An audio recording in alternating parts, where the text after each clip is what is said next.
बीमारी डॉक्टर का पीछा ही नहीं छूट रहा हो तो शिव महापुराण, विष्णु पुराण और स्कंद पुराण में जो पुरुषोत्तम कथाओं का वर्णन किया गया है, एक आटे का दिया, उसमें 4 बत्ती, आटे के दिए में 4 बत्ती रखें, तिल्ली का तेल डाल लें, थोड़ा सा उसमें सरसों का तेल डालें। महाराज घर के बाहर अर्थात घर के अंदर के बाहर जो चौखट होती, चौखट से थोड़ा सा बाहर, बिल्कुल चौखट पे नहीं बैठना, थोड़ा सा बाहर, 9वीं तिथि के दिन शाम के 6 से 6:30 के बीच में 21 बार जो व्यक्ति बीमार रहता है उसके सिर से नीचे की ओर श्री नरसिंह भगवान का स्मरण कर कर, जिस अधिक मास में जिस तिथि को उतारा कर रहे हो उस तिथि का नाम लेकर, उस अश्विन अधिक मास का नाम लेकर, जो व्यक्ति का उतारा कर रहे हो उसका नाम और गोत्र लेकर 21 बार जो उतार कर उस दिए को घर के ही चौखट पर रख देता है, उस व्यक्ति की बीमारी छूट जाती है महाराज, वो रोगीला नहीं रहता। शुक्ल पक्ष की 9वीं तिथि पीला चंदन घिसकर उस चंदन को एक सुंदर पीपल का कोमल पत्ता, कोमल पत्ता मतलब एकदम, एक तो पीपल का होता है कड़ला पत्ता, एकदम कड़क हो जाता है, और एकदम होता है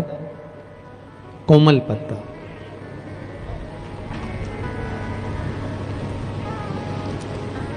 उस पीपल के कोमल पत्ते पर पीला चंदन घिसकर, जो वह चंदन होता है, उस चंदन को घिसकर उस चंदन को उस पत्ते पर रख ले। और महाराज उस पत्ते को मध्याह्न के समय पर, जैसे जब सुबह के समय पर सारी पूजन हो जाए, अर्चना हो जाए, भगवान शिव के मंदिरों में जल समर्पित हो जाए, उसके बाद में जब बाबा एकदम आनंद में विराजे हों, तब जहां शिवलिंग रखा होता है,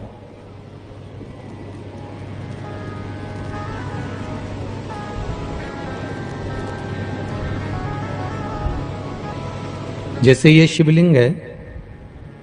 और ये कटी भाग जहां शिवलिंग रखा हुआ है, इस कटी भाग पर जहां शिवलिंग रखा है उसके पास में ही 3 उंगलियों से चंदन का लेपन उस कटी भाग पर करना है। जो उंगलियां लगी रहेगी उसी को अशोक सुंदरी वाली जगह पर स्पर्श करना है, और अशोक सुंदरी वाली जगह पर स्पर्श कर कर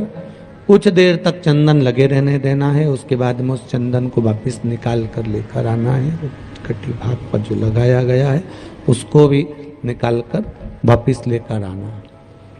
फिर बाबा का स्नान नहीं कराना है, केवल चंदन लेकर आना है, उसी पीपल के पत्ते पर रखकर एक डिब्बी में उस चंदन को आप रख लीजिए। कुछ दिन जिसकी नेत्र ज्योति कमजोर है, चश्मा लग रहा हो, श्रवण शक्ति कमजोर हो, सुनाई कम दे रहा हो, उसके कंठ से इस ठोड़ी तक उस चंदन का तिलक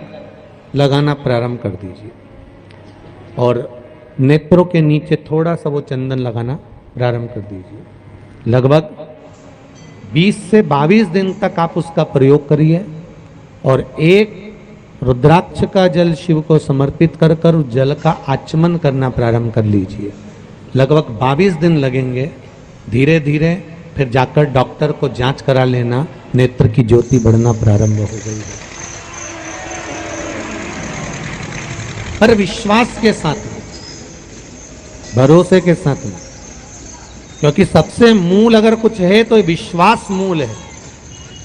बीमारी डॉक्टर का पीछा ही नहीं छूट रहा हो तो शिव महापुराण, विष्णु पुराण और स्कंद पुराण में जो पुरुषोत्तम कथाओं का वर्णन किया गया है, एक आटे का दिया,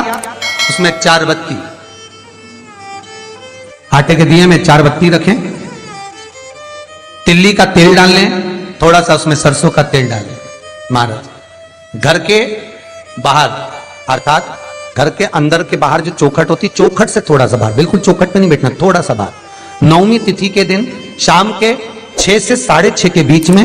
21 बार जो व्यक्ति बीमार रहता है उसके सिर से नीचे की ओर श्री नरसिंह भगवान का स्मरण कर कर, जिस अधिक मास में जिस तिथि को उतारा कर रहे हो उस तिथि का नाम लेकर, उस अश्विन अधिक मास का नाम लेकर जो व्यक्ति का उतारा कर रहे उसका नाम और गोत्र लेकर 21 बार जो उतार कर उस दिए को घर के ही चौखट पर रख देता है, उस व्यक्ति की बीमारी छूट जाती है महाराज, वो रोगीला नहीं रहता। आपका कोई काम उलझ रहा है, आपका कोई काम ऐसा है जो बहुत दिन से उलझा हुआ है, चाहे वो कोर्ट कचहरी का हो, चाहे वो किसी से जुड़ा हुआ हो, और वो नहीं हो रहा, तो स्कंद पुराण कहती है, हमारे खंड में भी वर्णन है शिव महापुराण, कि किसी भी नवमी को आप आंवले के पेड़ के नीचे घी का दिया लगाकर मौली मतलब हाथ में जो नाड़ा बांधते हैं, लच्छा, मौली, लच्छा, नाड़ा, हाथ में बांधने वाला पूजन वाला धागा लाल, घी का दिया लगाकर 5 परिक्रमा आंवले के वृक्ष की कर लीजिए और परिक्रमा कर धागे को वहीं पर छोड़कर थोड़ा सा धागा और अलग से लेकर किसी टहनी पर उसको कामना कर बांध दीजिए। महाराज 10वीं तिथि को, 9वीं को तो ये करो कि 10वीं को वापिस जाकर आंवले के पेड़ के नीचे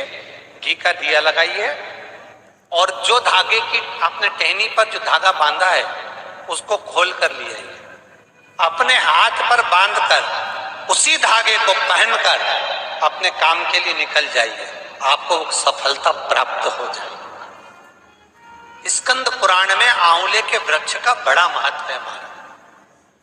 वृक्ष में जो गोंद लगती है वो ब्राह्मण हत्या का निश्चय है। पृथ्वी पर जो वृक्ष लगते हैं और वृक्ष में जो गोंद लगती है वो ब्राह्मण हत्या का अंश है। बंजर भूमि ब्राह्मण हत्या का अंश है। इसलिए हमारे यहाँ शास्त्र कहता है, तुम्हारे बहू का अगर जापा होए, बहू की डिलीवरी होए,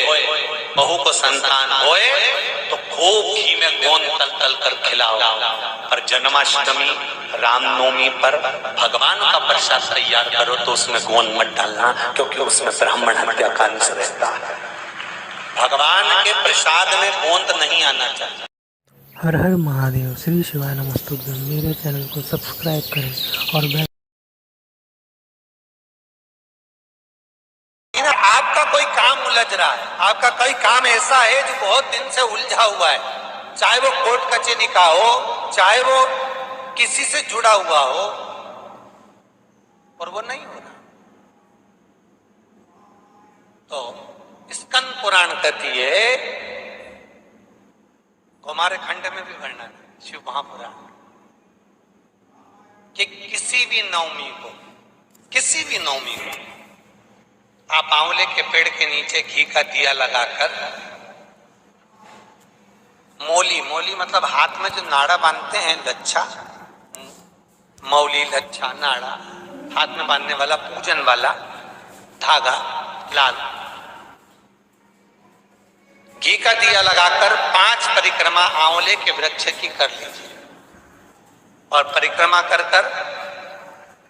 धागे को वहीं पर छोड़कर थोड़ा सा धागा और अलग से लेकर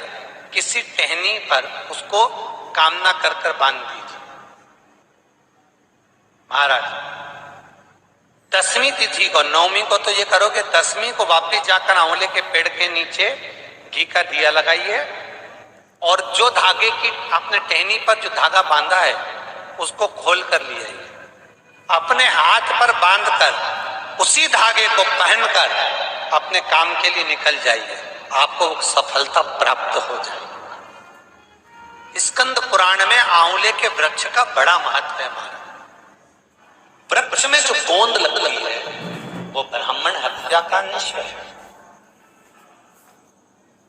पृथ्वी पर जो वृक्ष लगते हैं और वृक्ष में जो गोंद लगती है वो ब्राह्मण हत्या का अंश है। बंजर भूमि ब्राह्मण हत्या का अंश है। इसलिए हमारे यहाँ शास्त्र कहता है, तुम्हारे बहू का अगर जापा होए, बहू की डिलीवरी होए, बहू को संतान होए, तो खूब घी में गोंद तल तल कर खिलाओ। पर जन्माष्टमी, रामनवमी पर भगवान का प्रसाद तैयार करो तो उसमें गोंद मत डालना, क्योंकि उसमें ब्राह्मण हत्या का अंश रहता है। भगवान के प्रसाद में गोंद नहीं आना चाहिए। हर हर महादेव, श्री शिवाय नमस्तुभ्यं। मेरे चैनल को सब्सक्राइब करें और बेल। बीमारी डॉक्टर का पीछे ही नहीं छूट रहा हो तो शिव महापुराण, विष्णु पुराण और स्कंद पुराण में जो पुरुषोत्तम कथाओं का वर्णन किया गया है, एक आटे का दिया, उसमें 4 बत्ती, आटे के दिए में 4 बत्ती रखें, तिल्ली का तेल डाल लें, थोड़ा सा उसमें सरसों का तेल डालें। महाराज घर के बाहर अर्थात घर के अंदर के बाहर जो चौखट होती, चौखट से थोड़ा सा बाहर, बिल्कुल चौखट में नहीं बैठना, थोड़ा सा बाहर, नवमी तिथि के दिन शाम के 6 से 6:30 के बीच में 21 बार जो व्यक्ति बीमार रहता है उसके सिर से नीचे की ओर श्री नरसिंह भगवान का स्मरण कर कर, जिस अधिक मास में जिस तिथि को उतारा कर रहे हो उस तिथि का नाम लेकर, उस अश्विन अधिक मास का नाम लेकर, जो व्यक्ति का उतारा कर रहे हो उसका नाम और गोत्र लेकर 21 बार जो उतार कर उस दिए को घर के ही चौखट पर रख देता है, उस व्यक्ति की बीमारी छूट जाती है महाराज, वो रोगीला नहीं रहता। शुक्ल पक्ष की नवमी तिथि, बैसाख महीना, पीला चंदन घिसकर उस चंदन को एक सुंदर पीपल का कोमल पत्ता, कोमल पत्ता मतलब एकदम, एक तो पीपल का होता है कड़ला पत्ता, एकदम कड़क हो जाता है, और एकदम होता है कोमल पत्ता।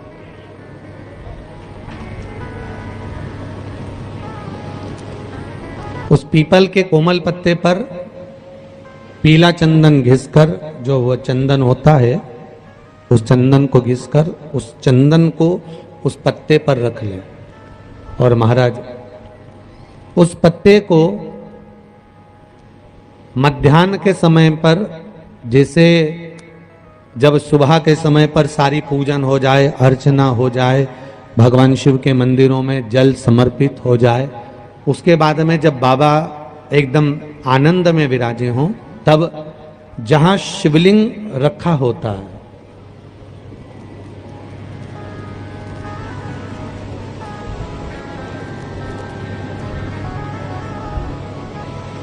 जैसे ये शिवलिंग है और ये कटी भाग जहां शिवलिंग रखा हुआ है, इस कटी भाग पर जहां शिवलिंग रखा है उसके पास में ही 3 उंगलियों से चंदन का लेपन उस कटी भाग पर करना है। जो उंगलियां लगी रहेगी उसी को अशोक सुंदरी वाली जगह पर स्पर्श करना है, और अशोक सुंदरी वाली जगह पर स्पर्श कर कर कुछ देर तक चंदन लगे रहने देना है। उसके बाद में उस चंदन को वापस निकाल कर लेकर आना है। कटी भाग पर जो लगाया गया है उसको भी निकाल कर वापस लेकर आना है। फिर बाबा का स्नान नहीं कराना है, केवल चंदन लेकर आना है, उसी पीपल के पत्ते पर रखकर। एक डिब्बी में उस चंदन को आप रख लीजिए। कुछ दिन जिसकी नेत्र ज्योति कमजोर है, चश्मा लग रहा हो, श्रवण शक्ति कमजोर हो, सुनाई कम दे रहा हो, उसके कंठ से इस ठोड़ी तक उस चंदन का तिलक लगाना प्रारंभ कर दीजिए, और नेत्रों के नीचे थोड़ा सा वो चंदन लगाना प्रारंभ कर दीजिए। लगभग 20 से 22 दिन तक आप उसका प्रयोग करिए, और एक रुद्राक्ष का जल शिव को समर्पित कर कर उस जल का आचमन करना प्रारंभ कर लीजिए। लगभग 22 दिन लगेंगे। धीरे धीरे फिर जाकर डॉक्टर को जांच करा लेना, नेत्र की ज्योति बढ़ना प्रारंभ हो गई है। पर विश्वास के साथ में, भरोसे के साथ में, क्योंकि सबसे मूल अगर कुछ है तो विश्वास मूल है।